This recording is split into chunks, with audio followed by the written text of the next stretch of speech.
Hər vaxtınız xeyir olsun, dəyərli izləyicilər. Mediator kimdir? Onun səlahiyyətləri nədən ibarətdir? Bugün Barış Körpüsündən mediator Nərgiz xanımla bu suallara aydınlıq gətirəcəyik. Buyurun Nərgiz xanım. Mediator neytral, qərəzsiz şəxsdir. Həmçinin mediator Azərbaycan qanunvericiliyinə əsasən xüsusi təlimlərdən keçmiş, sertifikata malik olmuş, mediatorların dövlət reyestrində qeydiyyata alınmış, mediasiya təşkilatlarının təyin etdiyi və yaxud da tərəflərin özlərinin mübahisəsi üzrə könüllü müraciət etdiyi neytral bir şəxsdir. Ona qeyd edim ki, mediator qərar verə bilməz, mediator mübahisəni özü yönləndirib sonlandıra bilməz.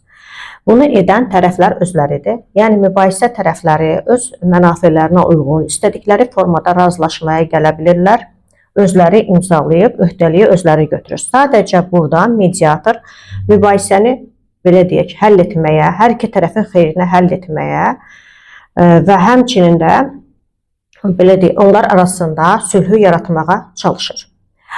Mediator qərəzsiz, müstəqil və könüllü aparır işi. Həmçinin bir şey qeyd edeyim ki, mediatorların apardıqları işlər üzrə hüquqi yardım vermək səlahiyyətləri yoxdur. Hansı əmək mübahisələrinə mediasiyada baxılır? Əmək şəraitində baş verən bütün mübahisələrə mediasiyada baxılır. Bunlara məsələn bir sıraların adını çəkə bilərəm. İşdən çıxarılma və yaxud da ki, işə bərpa olunma, töhmətin götürülməsi, iş şəraitindəki narazılıqlar və yaxud da ki, təhlükəli bir rejim, həmçinin alınmamış məvaciblərin alınması və s. kimi bir çox mübahisələrə mediasiyada baxılır.